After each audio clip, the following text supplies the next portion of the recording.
I will introduce him, even I guess like more or less like maybe 50 or 60% of the participants already know you, but I think it's my job to introduce you again to all the participants. Would you please to share the curriculum vitae of Bapak Sigit? Okay, so while waiting, yes, that's him. So what I want to give more information, all the participants can read that Mr. I Gusti Ngurah Parikesit Widya Teja SHM Hum LLM PhD. So I will give educational background of him. He started his Bachelor of Law at Faculty of Law, University of Brawijaya, Malang, and then his Master of Law at the University of Brawijaya, also in 2004 until 2006. He continued his Master of Law in the University of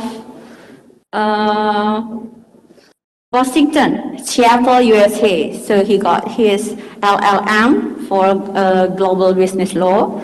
And then he just come back to the faculty. I also want to, would you please to give big applause also, welcoming him back at our faculty.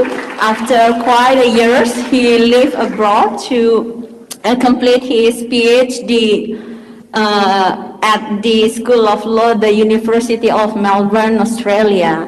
So I guess you can read the rest of he has a very quite long CV also, just like Ms. Misra. But now the time I think is more important for him to deliver the presentations for this seminar. So Mr. Widya Teja, time is yours. Thank you. Good morning, Om Swastiastu. Your Excellency, the Vice Dean of General Affairs and Human Resources, the Coordinator of Master of Notary Program, Faculty of Law Udayana University, all professors, honorable colleagues, and the organizing committee, all distinguished participants, both online and on-site, and of course my friend Neha. As maybe some of you are not recognized that this seminar just reflect the power of women. Can you recognize from the beginning, the Vice Dean deliver the opening speech, the organizing committee, the moderators, and the speakers today? I wish I could give up the chair for the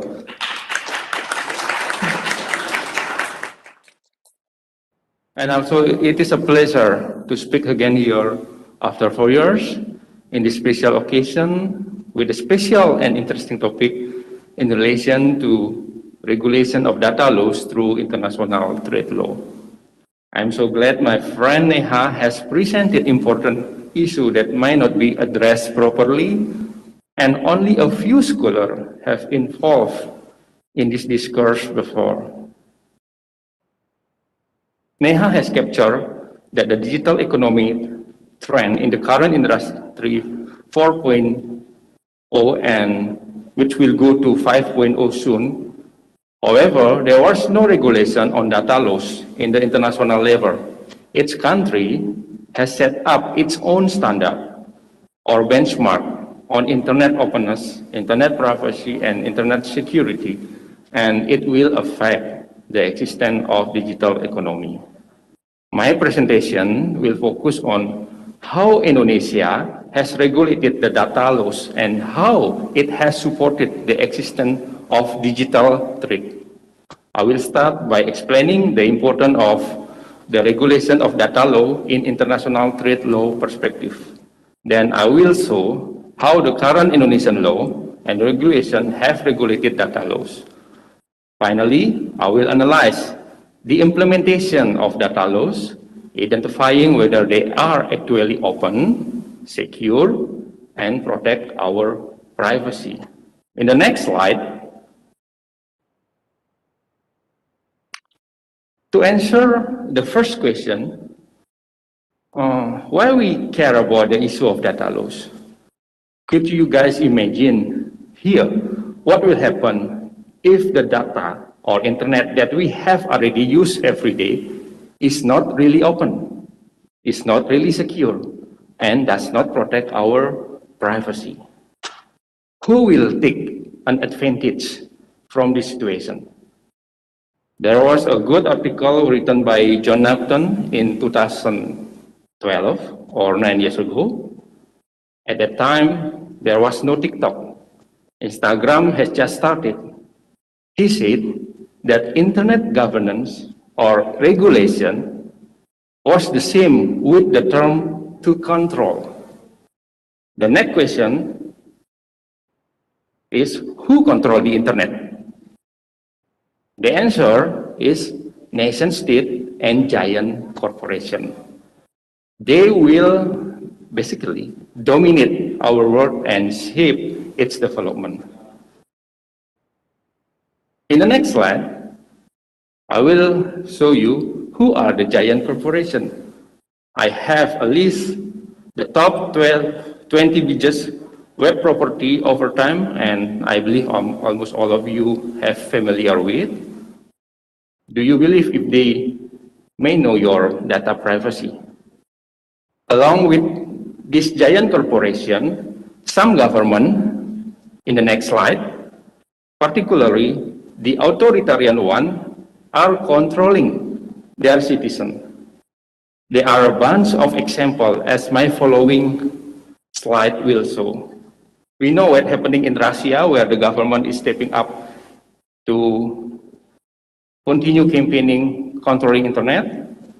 In the next slide, the political issue was the major driver, as also explained, when the more government disrupt internet for political control. I have also shown the link of the source of those two articles, so you guys can check for further accuracy. And what happened in Indonesia in the next slide?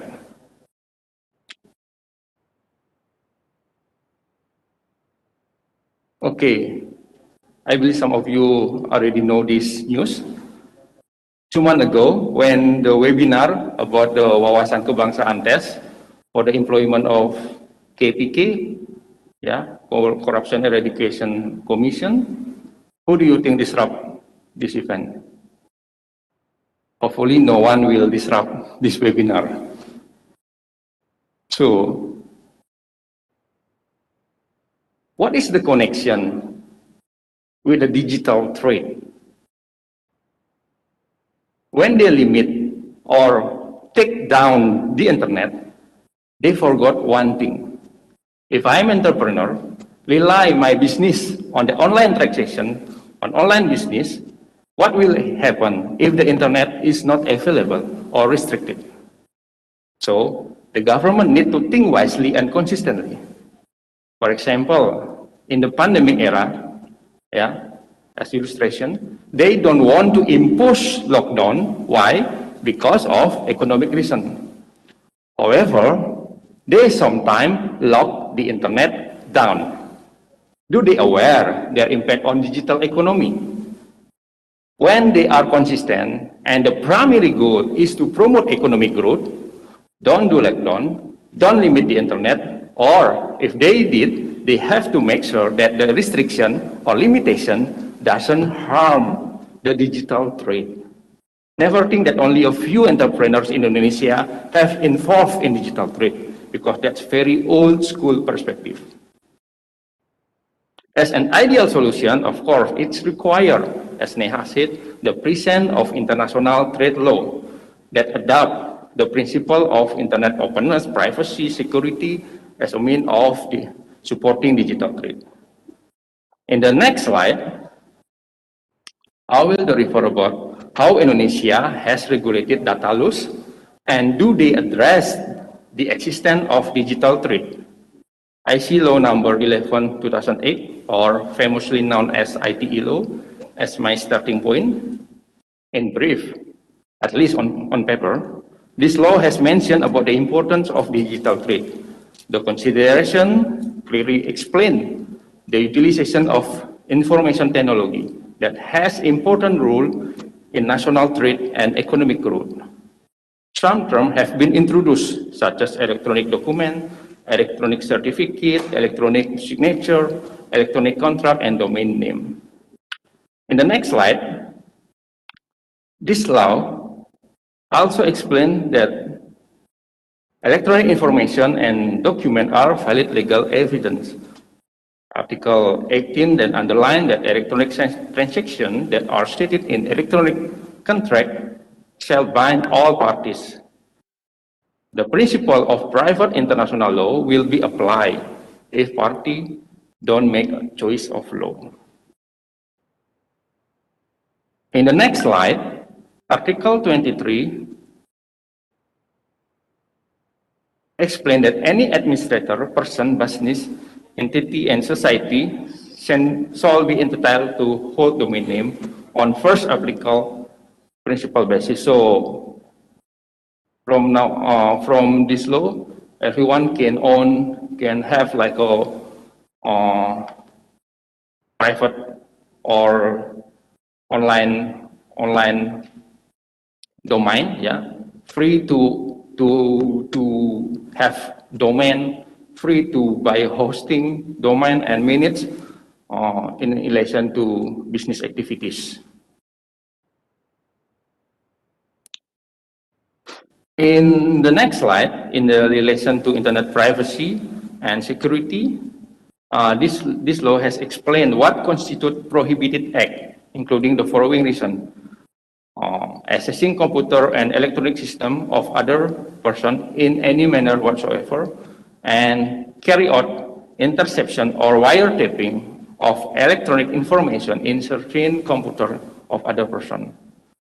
I know some scholars have expressed their opposing argument in relation to what they have called as rubber article in this law. So there are many controversial prosecution for people who disagree with the government policy.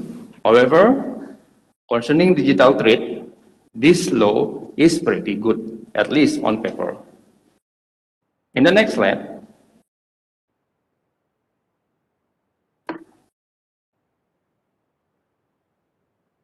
as we all know that following the hierarchy of law, this law requires governmental regulation to be applicable. Unfortunately, when the ITE law has addressed the issue of digital trade, the following two regulations seem to neglect the digital trade and put priority on the controlling the internet. For example, in the government regulation number 82 of 2012, it states that minister has the authority to supervise the electronic system operation, including monitoring, control, inspection, search, and security. Article 82 then explained that supervision on the domain name operation is undertaken by the minister. In the next slide, replacing this regulation, the government issued Government Regulation number 71 of 2019. In relation to internet privacy, this regulation has addressed the importance of internet privacy with the regulation of the protection of data. Personal data may only be collected on a restrictive, specific, and lawful basis with the knowledge and consent of the data subject. In the next slide, this law has also regulated right to be forgotten, or right to delisting or right to reassure. Article 15 requires that electronic service operator or ESO to delete electronic information and electronic document that is within its control, which is no longer relevant. So, in terms of internet privacy, this regulation is pretty good. In the next slide, however, the spirit of controlling the internet has increased too in this regulation. According to Article 6, state sector ESOs and private ESOs are required to register with the minister prior to their electronic system being made accessible to user. In the next slide, article provides that the government is authorized to prevent dissemination and the use of electronic information by means of blocking of access and give instruction to an ASO to block the access if, among other things, they violate the provision of the law and regulation, causes public disquiet, and disturb public order. So you can see in my presentation the elucidation of this provision. Next slide. After explaining the existing regulation, it's my turn to briefly analyze the implementation of this regulation. To be fair, I haven't conducted any research and publication yet on this issue, so I just rely on other data. And according to Freedom House, for example, we are in the position of partly free. Almost in every parameter, we have moderate scores. Next. I will show how some example why the survey has put Indonesia as a partly free or partly restrictive in terms of internet governance. You guys might still remember that hundreds of thousands of websites containing what the government deemed quote-unquote negative content continue to be blocked. Disinformation and manipulated content was a problem in the April election. Both presidential candidates, as we remember, reportedly hired online campaign strategy who mobilized paid commenter known as buzzer and automated account to spread political propaganda. In July 2018, there was a case when the journalist in Kemajuan Rakyat died in detention while awaiting trial on charge related to the reporting a land dispute between farmer and a farm in oil company. What makes more disappointing is that the fact that the revision of ITE law has been postponed and it was excluded from National Legislation Program 2021. In the next slide. So, what is the impact for digital trade? The problem that I like to discuss with all of you guys here is about whenever the government imposes data or internet restriction, it will harm the digital trade as the following slide will show. As I said earlier, the government needs to establish detailed rules filtering more cases content, minimizing the adverse impact on digital economy. In the future, as Neha also has addresses, that international trade law that combine the principle of internet security, openness, and privacy are crucial to support international trade. I think that's all my presentation for today. Thanks for the opportunity.